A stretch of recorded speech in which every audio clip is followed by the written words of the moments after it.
Boa tarde, sou o professor Fabiano Sereta, atuo na Unisul, na área de Marketing, Comunicação, Estratégia e Negócios. Fui convidado pelo professor Pedro a conversar um pouco sobre a questão da educação à distância e nós dividimos essa conversa em três blocos distintos. O primeiro, um panorama do Censo da Educação Superior do país em relação à educação à distância. Um segundo bloco relativo a indicadores de mercado e o terceiro bloco sobre tendências e oportunidades para as instituições de ensino superior. Vou falar um pouco sobre esses dados e também sobre a experiência de ter dirigido nos últimos 4 anos a área de educação à distância da Unisul. Bom, sobre a primeira parte, o panorama do Censo da Educação Superior do EAD, nós dividimos em 5 partes, ver um pouquinho o comportamento do número de vagas ofertadas, o número de ingressantes, de matrícula, o número de IES que estão atuando no mercado de educação à distância e os cursos. A primeira parte, o primeiro gráfico nos mostra um pouco da evolução desse mercado de educação à distância em termos de vagas ofertadas nos últimos 10 anos. Então, se nós formos observar do ano de 2006 a 2016, nós tivemos um crescimento substancial na ordem de 450% no crescimento de novas vagas, ou seja, através de novos entrantes, cursos, polos. Nós saímos de um patamar de 2016 de 813 mil vagas ofertadas para 4.482.250 vagas em 2016. Se nós formos analisar o comportamento do gráfico, nós vamos verificar que até o ano de 2011, especificamente, nós estabilizamos em 2011, 2012, nós estabilizamos em cerca de 1.200.000, 1.300.000 vagas. Já no ano de 2014, tivemos um crescimento substancial na oferta, indo para 2.800.000 vagas, e no ano de 2016, onde houve uma grande liberação por parte do Ministério da Educação de novos polos, novos cursos e novos entrantes autorizados para a educação à distância, esse número cresceu 88% e foi para 4.482.250 vagas. Agora, qual é o ponto determinante que nós podemos observar desse comportamento? É que o número de novos entrantes ou ingressantes, ele vem subindo gradativamente do ano de 2015 para 2016. Porém, ele não sobe de forma proporcional ao número de novas vagas criadas. Então, se nós formos observar o gráfico, em 2016 nós tivemos 212 mil novos alunos. Porém, a oferta de vagas era de 813 mil. Já se a gente for fazer a mesma relação para 2016, nós tivemos 4.482.000 vagas ofertadas, porém, apenas 843 mil novos entrantes. Então, pode-se dizer que isso é um início de um desequilíbrio entre oferta e demanda. A seguir, a gente consegue visualizar a evolução das matrículas na educação à distância. Bom, com aquele número de vagas novas sendo ofertadas, novos cursos, aumento de capilaridade, né, nós naturalmente tivemos também um aumento dos ingressantes junto com o número total de matrículas. Então, o que se pode observar no gráfico?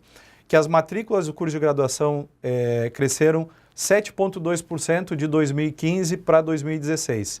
Para se ter uma ideia de comparação, a educação presencial observou-se um decréscimo em torno de 1,2%. Então, em termos de educação de forma geral, o que tem puxado o crescimento, né, nos últimos 2 ou 3 anos, pelo menos, do acesso ao ensino superior no país é a modalidade de educação à distância. A participação dessa modalidade no ano de 2016, no total de matrículas, era de 4,2%. Se nós fôssemos fazer uma relação de EAD e presencial no total de matrículas.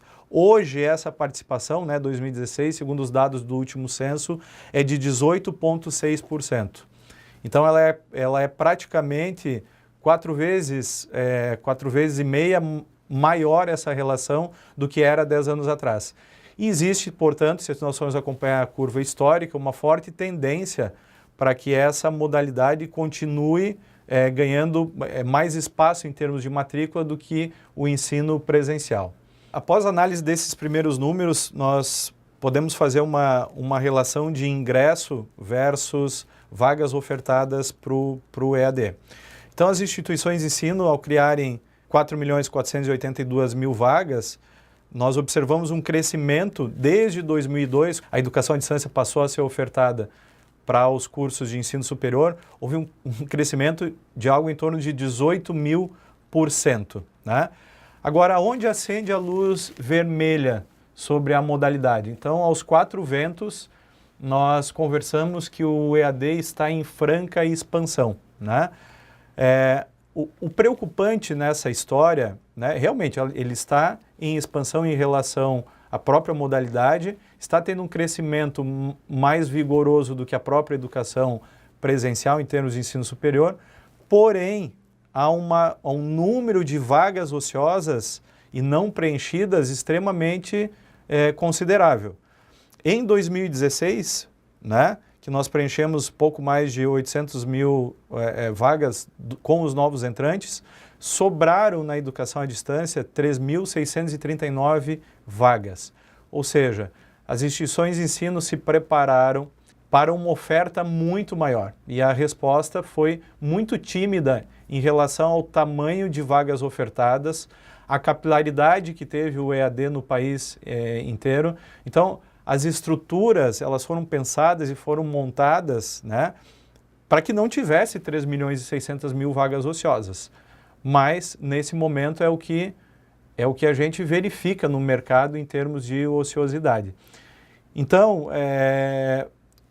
para novos entrantes, principalmente, tem que se ter um cuidado muito grande na estratégia devido a esse forte desequilíbrio que nós estamos vendo entre oferta e entre demanda. Um pouquinho disso nós vamos falar no último bloco, onde nós vamos tratar sobre tendências e oportunidades. Agora, essas vagas elas estão preponderantemente em quantas instituições, né? Nós sabemos que hoje no país nós temos mais de 2.000 instituições de ensino superior. Quando nós vamos analisar quantas instituições de ensino estão operando efetivamente no país, eu extraí um dado do censo, aqui está até 2015. Os dados do censo de 2016 devem estar sendo liberados na sua plenitude nos próximos 15 ou 30 dias. E aí eu posso atualizar depois esse grupo sobre esses dados. Mas até onde nós temos a informação de censo, né, são 193 instituições hoje operando educação à distância no país, entre instituições públicas, comunitárias e instituições privadas. Ou seja, menos de 10% de todas as instituições de ensino no país, sejam elas universidades, centros universitários ou faculdades, estão operando efetivamente educação à distância. Então é um mercado relativamente novo e com poucos entrantes ainda, né, se nós formos analisar o universo de instituições de ensino superior no país. A expectativa para o ano de 2016, com a própria liberação do MEC de novos entrantes, é que esse número aumente substancialmente. Talvez aí a gente tenha um crescimento entre 10% e 15% do número de instituições novas entrando no mercado de educação à distância. Agora, em relação aos cursos, né? Qual é que é o portfólio de cursos que são ofertados hoje nessa modalidade? Também, se nós formos observar o gráfico, há uma fortíssima alta no portfólio na oferta dos cursos de educação à distância. Então, hoje, no país inteiro, nós saímos de 46 cursos em 2002 para 1.662 cursos sendo ofertados, né, nas diversas cidades e estados do país na modalidade. Isso é um ponto positivo porque muitas cidades que não conseguiriam receber determinados cursos ou determinado portfólio de cursos naquela região, por serem cidades de menor porte ou pequenas cidades, através da educação à distância você consegue levar cursos muitas vezes inovadores, né? E que naquela cidade ou naquela região você não conseguiria acessar. Agora nós vamos entrar e falar sobre o segundo bloco que trata de indicadores de mercado. A gente vai fazer um overview de como é que anda o mercado de educação à distância em termos de marketing, de tendência de valores de mensalidade, de concentração. Esse mercado, né, está na mão de quem? O aluno, né, o quanto que é a percepção de valor que ele tem em relação ao curso de educação à distância, quanto que ele estaria disposto a pagar para, né, para a modalidade de educação à distância. Nós vamos ver que a percepção é diferente da percepção de pagamento que um aluno tem em relação a um curso presencial. Das 189 instituições que nós temos hoje operando educação à distância, esse número, né, como eu falei, a partir do momento que se atualiza o censo em 2016, a tendência é que cresça esse número. Nós temos um ranking aí das 15 maiores instituições em termos de matrícula de alunos na educação à distância. Então, o grande player da educação à distância é a Unopar, né, a Universidade do Norte do Paraná, seguido da Anhanguera, da Universidade Paulista, da Unip, da Uninter, da Uniaselv e da Estácio. São os 6 maiores players, né? Então, são operações extremamente robustas, né? Muitas delas com mais de 100 mil alunos, como nós podemos ver ali, sendo que a Unopar ultrapassa o número de 336 mil matrículas, ultrapassava em 2015. A tendência é que tenha-se um número ainda maior em 2016, no desempenho dessas instituições.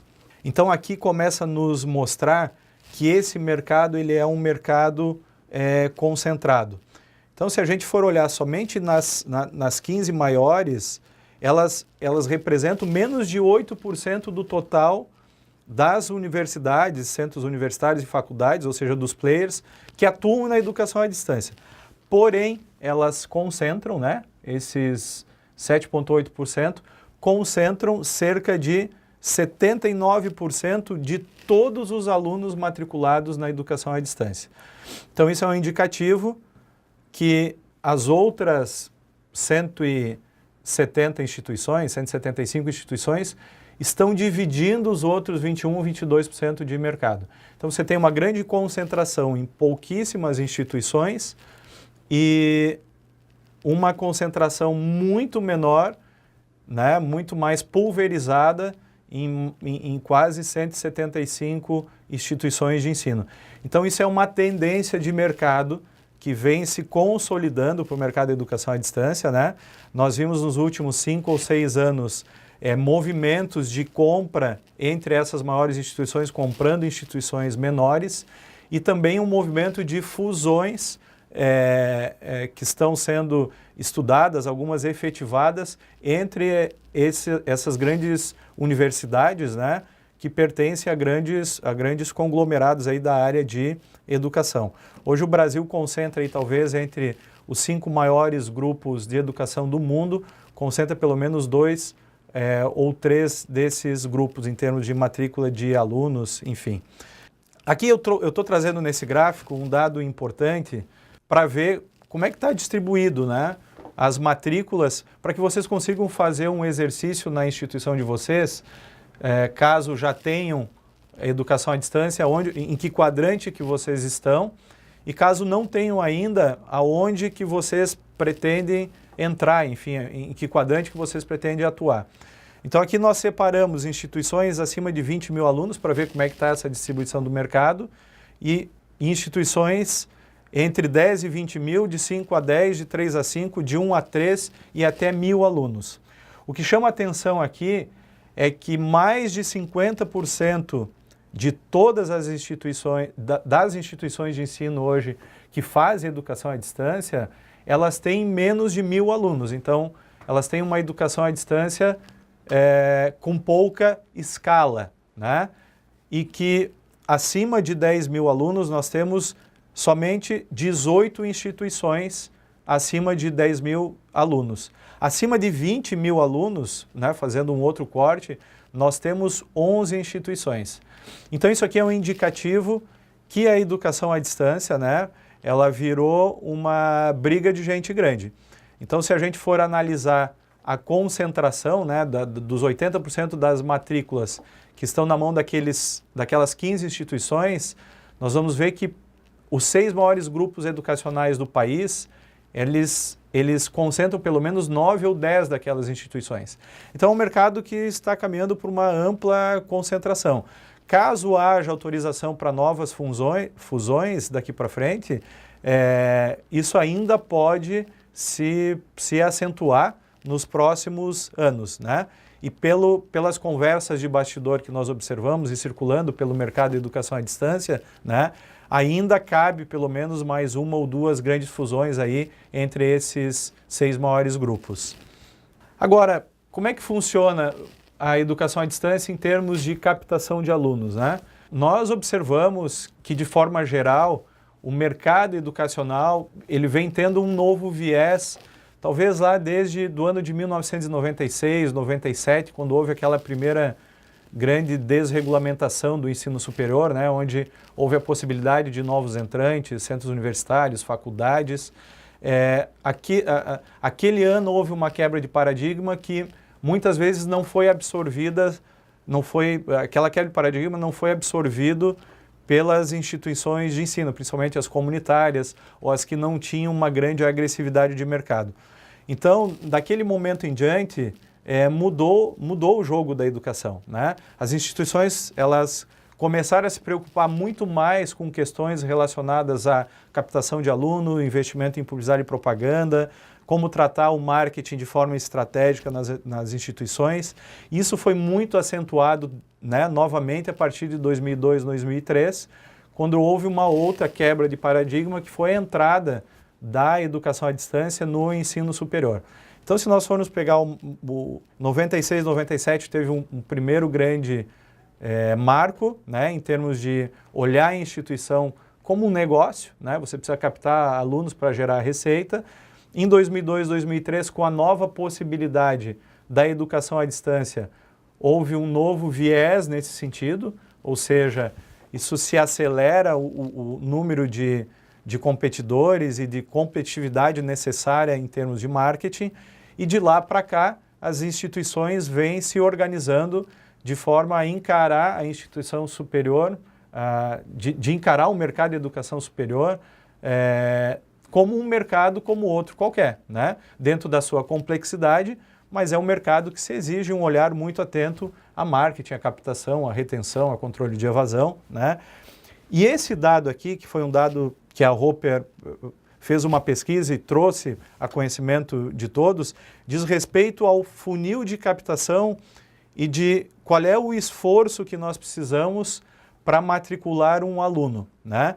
Então esse funil, ele saiu de 2018 com uma foto, foi para 2016 com uma foto completamente diferente. Ou seja, aqui nós começamos a acompanhar o quão difícil que é você captar um aluno, um inscrito, um lead, né? E qual é o esforço que você precisa para transformar ele em aluno especificamente. Então, para nós termos uma relação de comparação, no ano de 2014, eu precisava de 10 mil leads, né? Eu precisava fazer um esforço sobre 10 mil pessoas para inscrever na minha instituição, para ele chegar até a parte de inscrito, em torno de 5 mil, e desses 5 mil eu conseguiria transformar isso em 1.500 novos alunos para a instituição. Então eu tinha um determinado esforço, um determinado investimento. 2 anos depois, devido ao grande aumento de competidores no mercado educacional, eu tinha uma outra relação. Para matricular os mesmos 1.500 alunos, eu precisava fazer um trabalho sobre 17 mil novos leads que gerariam 8.333 inscritos e que, por fim, matricularíamos 1.500 alunos. Então, isso aqui é um indicativo claro de como nós devemos nos estruturar e nos prepararmos para esse mercado em termos de marketing, publicidade, propaganda, comunicação, relacionamento, né? De ter estratégias muito claras para que a gente consiga fazer com que o aluno se matricule na instituição. Para você ter uma ideia do investimento, esse mesmo estudo da Roper, né, ele apurou que uma média de captação de R$ 450 por aluno, né, é um investimento por aluno que se deve fazer para eu gerar uma matrícula. Se a gente for levar isso para as capitais do país, para trazer um aluno matriculado, ele equivale a um investimento de R$ 590. As instituições com ticket premium, né, as melhores posicionadas, as que estão posicionadas em classe A e B principalmente, esse esforço em capitais chega a R$ 950 por aluno matriculado. Com isso, nós começamos a ter uma ideia de orçamento necessário para essa área, para poder brigar de igual para igual com os maiores grupos e as maiores instituições que estão se instalando cada vez mais, né, nas capitais do país e também se interiorizando nos seus processos de expansão, seja através da educação à distância ou através da própria educação presencial. Há uma tendência apontada também nesse estudo, a cada ano que se passe, o custo de captação ele suba alguma coisa em torno de 25% a 30%. Então, cada vez mais as instituições vão ter que ficar atentas, né, ao volume, ao recurso que vai ser destinado a essa área, ou seja, a briga por alunos novos. É claro que existem outros fatores que vão determinar também, né, a escolha do aluno, mas o fator hoje marketing, publicidade, propaganda, comunicação, ele é um fator muito forte, principalmente na educação à distância. Na continuação, eu coloquei uma outra informação aqui que nos mostra uma tendência sobre valores de mensalidade na educação à distância, né? Então, uma média geral de ticket que o aluno está pagando, né, dentro do mercado da educação à distância. Se nós formos acompanhar uma evolução de 2012 para 2016, o que nós observamos é queda do valor pago pelo aluno para a modalidade de educação à distância. Isso nos leva a observar uma tendência ruim em termos de educação à distância, né? Por quê? Porque há uma tendência de diminuição no valor de ticket, um aumento de competitividade, logo uma redução das margens das instituições que estão operando a educação à distância. Principalmente aquelas instituições que não pertencem aos grupos que estão concentrando o mercado, né? Então, aquelas instituições, aqueles 22% das instituições que estão tendo menos de 2.000 ou menos de 1.000 alunos, né? Elas vão ter que achar o seu lugar enfim, desse mercado, né? Possivelmente instituições de nicho, instituições premium, não vão conseguir fazer uma operação sem escala com ticket baixo, né? Então, assim, o que permite uma derrubada do preço na cobrança das mensalidades? Você ter um volume muito alto de alunos. E volume muito alto de alunos, nós vimos que há uma concentração em 15 ou 16 instituições.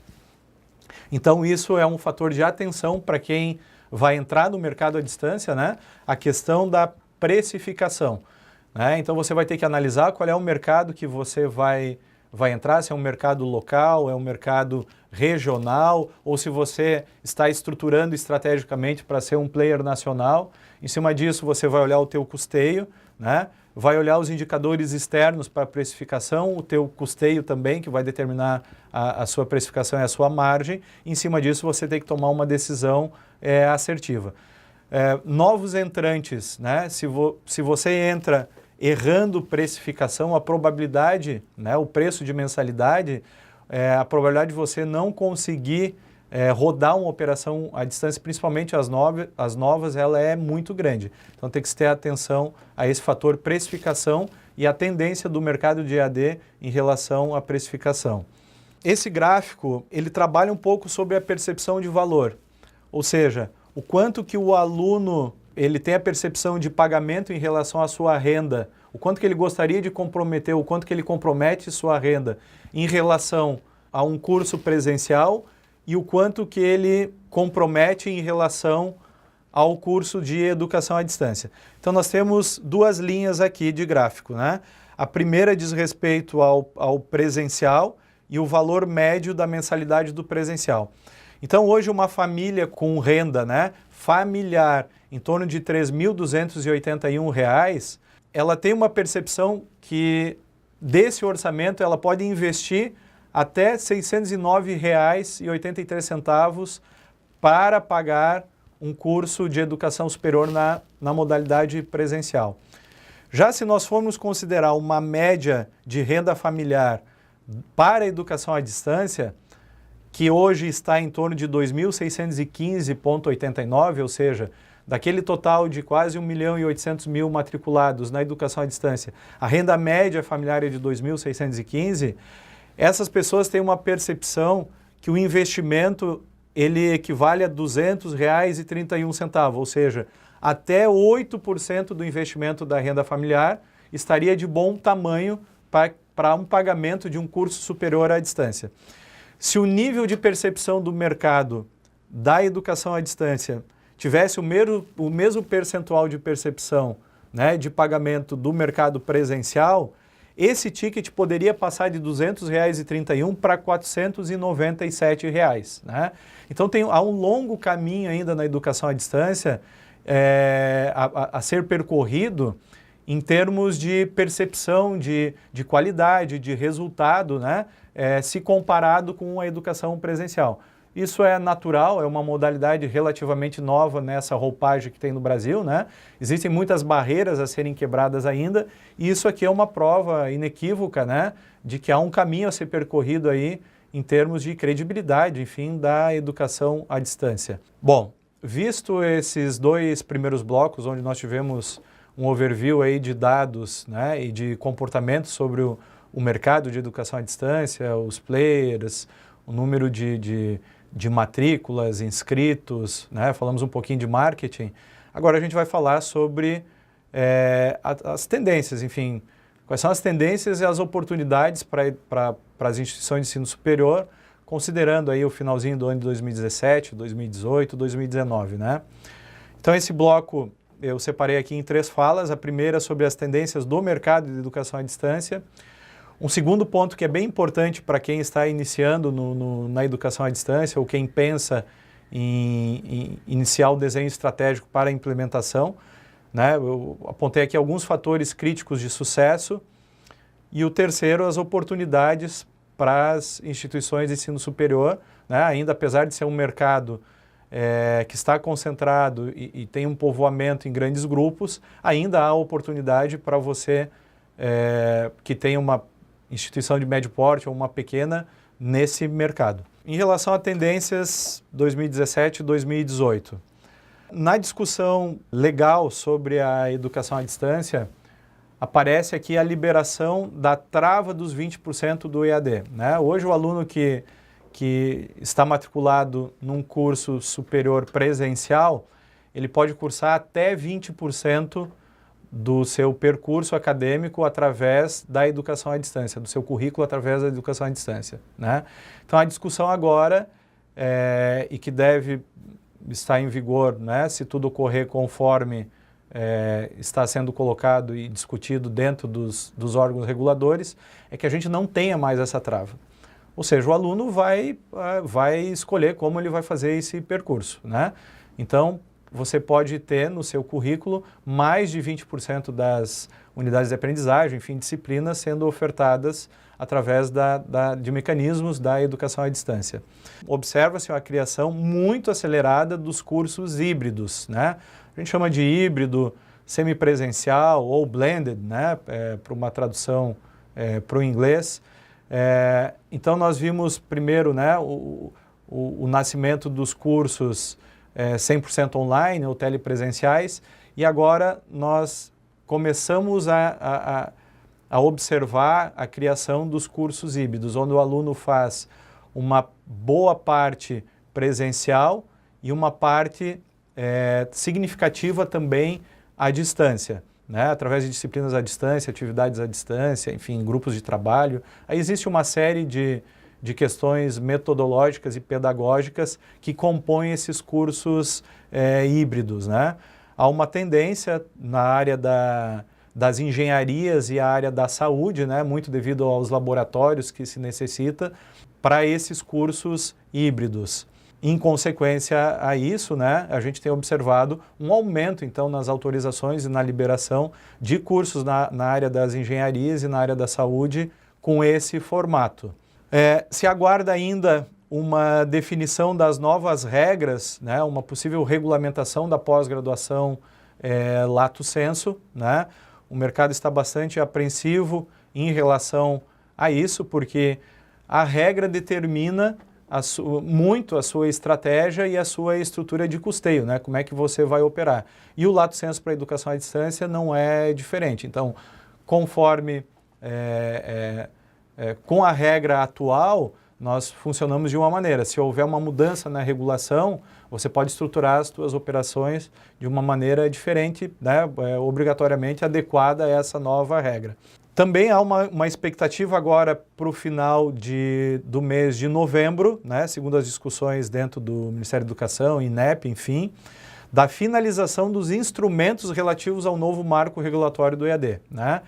Discutimos por mais de 3 anos um novo marco para a educação à distância, né? Finalmente, esse ano, nós tivemos um decreto do MEC, o 957, agora em 2017, seguido da portaria, né, 11 de 2017, que nos mostrava as novas regras do jogo, né? Então, as instituições elas tinham uma expectativa muito grande em relação a essas novas regras, porque isso impacta na operação, na instituição, nos polos, né, em metodologias, enfim, em tutores, em professores, numa série de situações. O último instrumento, né, necessário para que fique isso de forma mais clara são os instrumentos de INEP, né, de avaliação dos cursos, enfim, de autorização das operações para a educação à distância, que devem estar se tornando públicos agora, né, existem comissões trabalhando nesses instrumentos em novembro de 2017, em novembro desse ano. Com o decreto, a portaria e os instrumentos, as regras do jogo, elas ficam claras. E aí você pode estruturar e desenhar a tua estratégia para a educação à distância com maior tranquilidade. Há uma tendência também por parte das instituições de simplificação dos processos seletivos e ampliação dos períodos de captação de alunos, né? Então, hoje, há um movimento, principalmente entre esses grandes grupos, para simplificar a entrada, a questão de documentação, né? Tirar os muros dos processos seletivos para que haja uma entrada mais tranquila por parte do aluno, né? Hoje, alguns processos são extremamente burocráticos ainda, claro, obedecendo sempre algumas exigências legais, né? Mas isso já faz parte dessa pressão desses grandes competidores, né? Que é não botar nenhum muro para que o aluno entre na instituição. Há uma divisão no mercado em termos de redução de preços e mensalidades, né? Tem uma parte que está defendendo uma tendência, que é a maior parte de que ainda nós teremos margem para queda no valor médio, no ticket médio das mensalidades aí para o ano de 2018, né? E tem uma outra parte, uma menor parte do mercado, que defende que com o ajuste, principalmente da macroeconomia, que teoricamente se inicia a partir do segundo semestre de 2018, pode haver uma estabilização no preço e nós estabilizarmos aquela curva que vem decrescente, né, já há alguns anos sobre o ticket médio da educação à distância. Vamos ter que observar e ver como é que as instituições vão se comportar nesse sentido. Continua um movimento muito forte de financiamento privado, né, de crédito estudantil para o aluno da educação à distância, aí, que preponderantemente está na classe C e D, né? Então, como nós não temos o FIES para a educação à distância, o número de instituições que tem entrado para prover crédito estudantil ou financiamentos, né, ele tende a aumentar em 2018. Então, se a sua instituição ainda não tem o acordo, né, com essas outras empresas de crédito estudantil, ou se ainda não tem uma política de crédito próprio para financiar a educação à distância, esse é um ponto muito relevante para você entrar nesse jogo. Você precisa ter, porque é uma tendência para esse público consumidor de classe C e D. As instituições continuam com políticas comerciais muito agressivas, principalmente os grandes grupos, né, que dominam em torno de 80% do mercado. Há políticas de dilatação de prazo de pagamento, de renegociação de dívidas de alunos, também com dilatação de prazo, e principalmente políticas muito agressivas em termos de transferência. Então, além de você estar buscando novos mercados, alunos que nunca se matricularam num curso de educação à distância, né? Você está buscando um novo cliente. Há uma briga muito grande entre as instituições para que haja o remanejamento de um aluno da instituição A para a instituição B. E com isso a política comercial muito forte em termos de transferências, né? Com descontos, com bolsas, com facilidades, para que o aluno troque uma instituição por outra. Então, a gente tem observado isso já a partir do ano de 2014, 2015, e a cada semestre que passa, nós observamos que isso tem se comportado de forma muito voraz, né, no sentido dessas transferências. Como nós já falamos no bloco anterior, há naturalmente um aumento no custo de captação dos alunos, né? A educação à distância hoje, se ela for uma operação nacional, principalmente, com muita capilaridade de polos, você não consegue operar se você não tiver um orçamento muito grande para a captação de alunos, né? Que você está com uma marca que é conhecida localmente, mas muitas vezes ela não é conhecida regionalmente ou mesmo nacionalmente, então você precisa de um investimento, né? A gente chama do budget de marketing para publicidade, propaganda, para fixação de marca muito alto, né? E isso obviamente eleva o custo de captação para novos alunos para a educação à distância. O aumento da inadimplência, que enquanto nós estivermos num cenário de macroeconomia dilacerada como está, né? Há uma tendência de não pagamento, ou seja, o cara se matricula, ele paga 1 ou 2 mensalidades, depois ele vai para uma negociação, né? Ele acaba o semestre inadimplente, ou ele pode trancar, ou ele vai para uma outra instituição. Então isso é uma tendência que eu acredito que para o ano de 2018 ela vai continuar ainda. Talvez para o ano de 2019 a gente comece a ter uma diminuição, né? Vinculada, é claro, a uma recuperação da economia. Bom, vou entrar hoje na educação à distância, eu vou acelerar minha estratégia, vou expandir, né? Já tenho uma educação à distância agora. Quais seriam os fatores críticos de sucesso que a instituição tem que observar para que a sua operação tenha uma perenidade? Não está em ordem de importância aqui, eu citei algumas que são pontos de atenção que você tem que ter na sua instituição. Bom, a primeira, se você for um player nacional, a quantidade de polos espalhados pelo país, né? Então, se você monta uma metodologia onde não há enturmamento no polo, na cidade, sim um enturmamento na sede, com alunos de várias cidades, quanto maior a sua capilaridade, né, melhor, porque você tem uma tendência a captar mais alunos. Isso para quem está fazendo uma operação nacional. Existem vários modelos de polo. Você pode ter polo próprio, você pode ter polo franqueado, você pode ter polos com parceiro.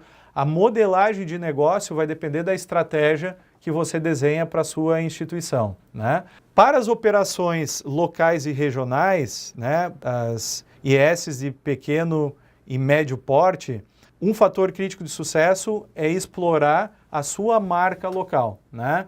Então aqui você diminui um pouco o investimento, mas você tem o fator marca, né, naquela localidade, naquela cidade ou naquela região metropolitana muito forte. Então, se a sua operação for menor e se você for uma IES de pequeno e de médio porte, você tem uma chance de operar, né, educação à distância na sua região.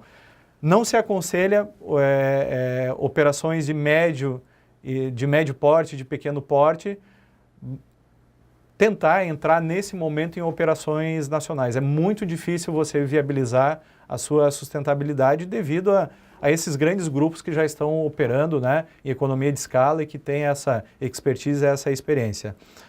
Você precisa ter uma força de venda estruturada, né? Então, coisas que nós não falávamos há 10 anos atrás nas instituições, né? Palavras como negócios, área de vendas, área comercial, para a educação à distância, para o lato sensu também, você precisa minimamente ter um processo de venda, né? Pode ser através de call center ativo, através de parceiros de venda. Você precisa ter uma estrutura comercial própria e autônoma, né? Que possa fazer políticas comerciais, que possa ir atrás de novas formas de financiamento. Isso é uma condição sine qua non para que você tenha sucesso. Eu diria também, não só para a educação à distância, quanto na própria educação presencial. Você vai ter que olhar também na sua estrutura de gestão da instituição de ensino superior, você vai ter que ter um olhar sobre essa área. Fator crítico de sucesso referente à visibilidade. Então, refere-se à força e percepção da marca da IES no mercado potencial. Se você tem uma marca, de novo, uma marca local ou regional, e você não tem dinheiro para construir uma marca em nível nacional e competir, por mais que você tenha autorizado uma expansão para o país inteiro, né? Se você conseguir um bom conceito hoje, você pode liberar mais de 100 polos, né, de uma única vez. É muito difícil você conseguir operar em um mercado em nível nacional. Agora, se você tem uma percepção de marca da sua instituição superior na sua cidade forte, consolidada, com bastante tempo, com credibilidade, né, a probabilidade de sucesso numa operação de educação à distância nessa mesma cidade, ou até mesmo numa região metropolitana, no raio de 50, 60, 100 quilômetros, ela é possível de ser viabilizada, né? Porque você tem uma forte percepção de marca. Então, essa visibilidade é um fator crítico de sucesso. Se você não tiver ela, não é aconselhável se aventurar no mercado de educação à distância. Obviamente, a credibilidade institucional e de conteúdo, né, refere-se à imagem que a instituição de ensino tem junto ao público-alvo de consumidores e à qualidade da sua educação à distância ou da sua educação presencial, né? Isso também é um fator crítico de sucesso. Se você é uma instituição respeitada e com credibilidade, existe um público-alvo, existe um nicho de mercado para a sua instituição. É claro que não vai ser um mercado numa escala muito grande, mas você tem um lugar ao sol se você tiver essa credibilidade de operação, de conteúdo, de marca, enfim. Gestão profissionalizada refere-se à organização e capacidade de gestão dos negócios em EAD. Então, gerir operação de EAD, que envolve unidades, polos fora da sede, né, você tem que profissionalizar essa parte. As instituições, via de regra, elas são muito boas na sua atividade fim, ensino, pesquisa, extensão, inovação, né? Mas diante desse paradigma extremamente agressivo pós-1997 ou 2003, com o advento do EAD, existem algumas áreas que elas devem ser profissionalizadas, né? Você tem que desenvolver programas de capacitação, buscar profissionais externos à universidade, quando você não consegue formá-los, com experiência nos negócios, né? Porque envolvem novas áreas, né? Envolve um tratamento dessas áreas de forma profissional. Então, por exemplo, a logística, né? Quem tem uma operação hoje capilarizada em 60, 70, 100 polos no país e que envolve algum tipo de material que você tenha que distribuir, né? Ou que envolva alguma atividade presencial nesses polos, a questão logística é muito importante. Quem trabalha com material didático impresso ou com distribuição de dispositivos móveis, né? A própria relação com as provas, que são muitas vezes impressas, apesar de você ter mecanismos hoje de correção de prova à distância, mas a prova tem que ficar arquivada. Então você tem que ter uma área logística muito bem estruturada e que tem que atender a sua metodologia e a capilaridade da sua rede. Outro ponto importante, né, é a rede, enfim, é um negócio em rede. É educação, é pesquisa, é extensão, mas é um negócio em rede. Você está fazendo isso fora da sua sede, fora da sua estrutura de gestão de reitoria, enfim, de diretores, de pró-reitores, né? Então você precisa ter uma gestão profissionalizada da sua rede. Hoje no Brasil se faz um paralelo da operação de educação à distância com grandes redes que são franqueadas, com quem tem capilaridade. Se aprende muito observando hoje o mercado, né, que trabalha com franquias para a educação à distância. Muitos profissionais derivados dessa área estão sendo absorvidos pelas instituições de ensino superior, né, porque tem um know-how, tem expertise de gerir negócios em redes. A mesma coisa vale para a área de marketing, estratégia, vendas, né? Você precisa ter estratégias muito claras, muito bem definidas para você entrar na educação à distância.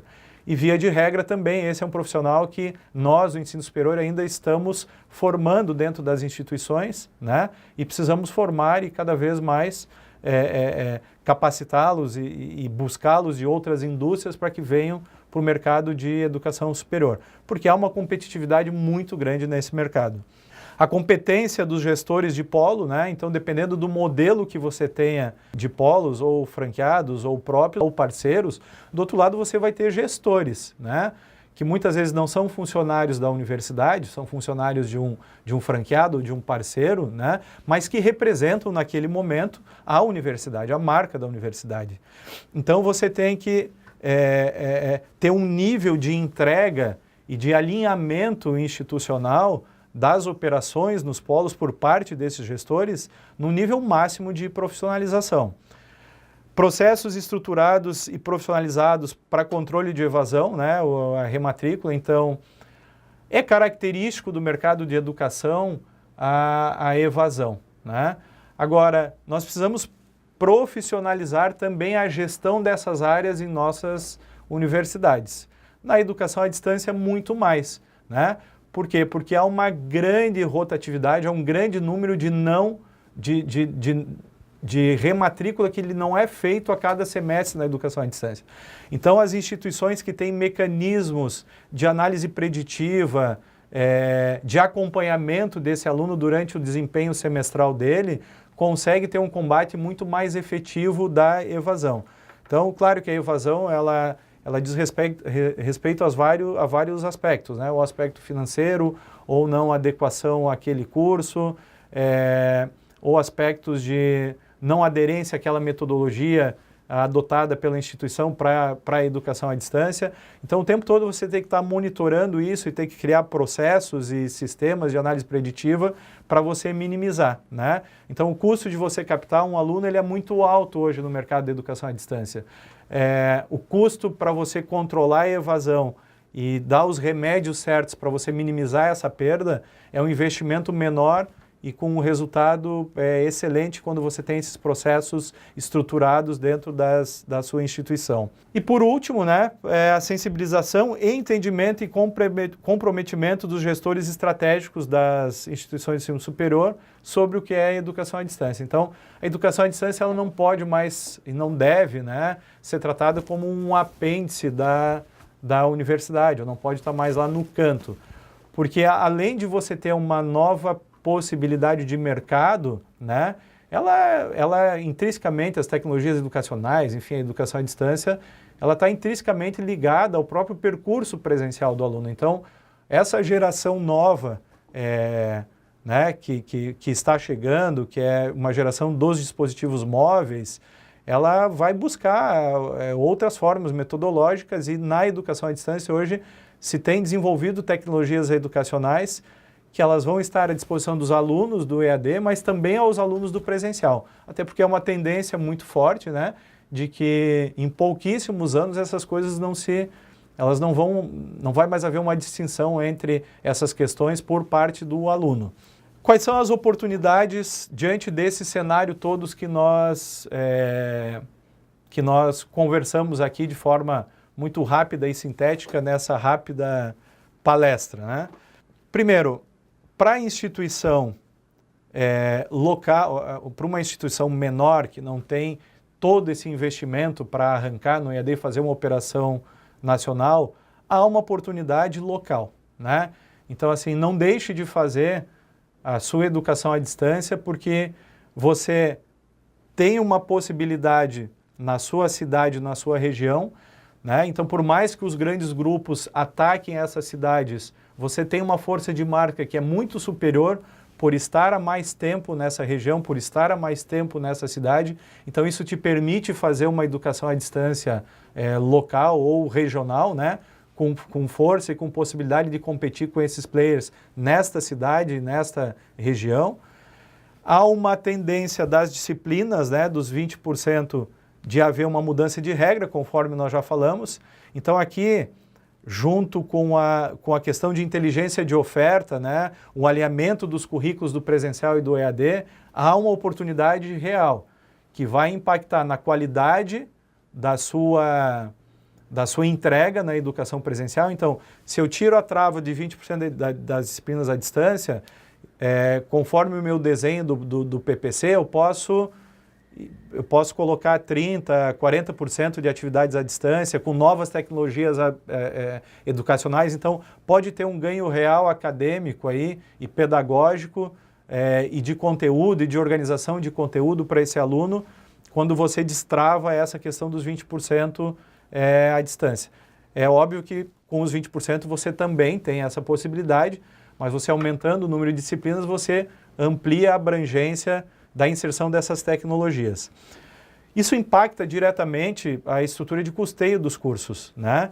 Logo, você tem uma estrutura de custeio também mais baixa, se for bem pensado, ou seja, se você casar com uma estrutura de oferta e com currículos compartilhados entre o presencial e o EAD. Então, você tem um ganho também sobre a ótica financeira de gestão. Com esse ganho, você pode reinvestir cada vez mais, né, na qualificação do curso, no corpo docente, enfim, numa série de tecnologias educacionais para ter uma melhor entrega e aderente com aquilo que o aluno está esperando da instituição. Há uma oportunidade nos cursos híbridos e semipresenciais, né? Então, as engenharias e a área da saúde, por exemplo, né? Eu tenho o curso de engenharia civil, que requer um grande número de laboratórios. Não existe o porquê a instituição ficar com uma operação exclusivamente presencial, né? Então, se há uma tendência ao ensino híbrido dentro dessa área, utilizando toda a estrutura de laboratórios presencial e somado-se a isso tecnologias educacionais que são fantásticas hoje, né? E que vêm para compor esse mix pedagógico, por que não fazer, né? Se você não fizer na sua instituição localmente, algum grupo maior do que você virá e fará dentro da sua cidade, né?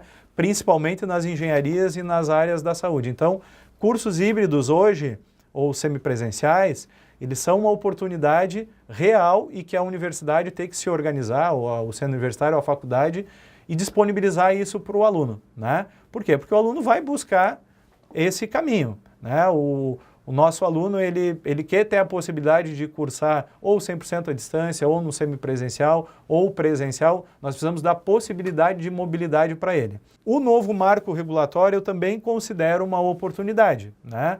Porque o marco antigo, ele nos travava sobre uma série de situações e aumentava muito a estrutura de custeio. Então, os laboratórios físicos, a biblioteca física presencial, né, que nós deveríamos ter, a estrutura de pessoal, com o novo marco regulatório, isso tudo, ele mudou de certa forma, né? Quando sair os instrumentos, isso vai ficar mais claro. Mas agora, o marco, ele vai poder ser muito mais flexível em termos de estrutura de custeio. Então, todo aquele custeio que você, às vezes, fazia e que o aluno raramente ocupava, né? O laboratório presencial, você tinha que ter lá 50 máquinas, 60, 70 num laboratório, hoje você não precisa ter, você precisa dar o acesso à rede e talvez disponibilizar a esse aluno dispositivos móveis para ele acessar. Você não precisa ter necessariamente 100% de bibliotecas físicas, né? Então você pode ter as bases de dados online, a biblioteca virtual, a possibilidade de enviar livros da sede para esse aluno quando requisitado. Então isso muda a estrutura de custeio. Em contrapartida a isso, a instituição pode investir muito mais em tecnologias educacionais, em pedagogias inovadoras, né, que vão ter um custo, mas que é um valor muito mais assertivo em termos de investimento. Você vai agregar muito mais valor ao aluno. Então esse marco te dá essa flexibilidade. Então, se fizer um aprofundamento, um grupo de estudo na instituição para enxergar, analisar esse marco e entender as possibilidades, né, e olhando o funcionamento da sua instituição, onde é que ela está e onde é que ela pode ir, você tem a oportunidade desse novo marco para você fazer a sua operação à distância. Bom, de forma geral, é isso. Agradeço o tempo de vocês, a paciência, né? O professor Pedro Mello havia me dado 40 minutos para tentar sintetizar uma série de aspectos. Espero que tenha ficado claro esse overview sobre essas temáticas, esses blocos que nós conversamos, né? Cada bloco desses aqui nós poderíamos ficar um dia inteiro, 2 dias conversando a respeito deles. E qualquer dúvida que vocês tenham, pode entrar em contato diretamente no meu e-mail, e quando vierem a Santa Catarina, a Grande Florianópolis ou a Tubarão, né, me visitem lá na Unisul, que a gente pode aprofundar qualquer tipo de conversa sobre educação à distância, sobre educação, enfim. Será um prazer recebê-los aqui. Muito obrigado e até a próxima.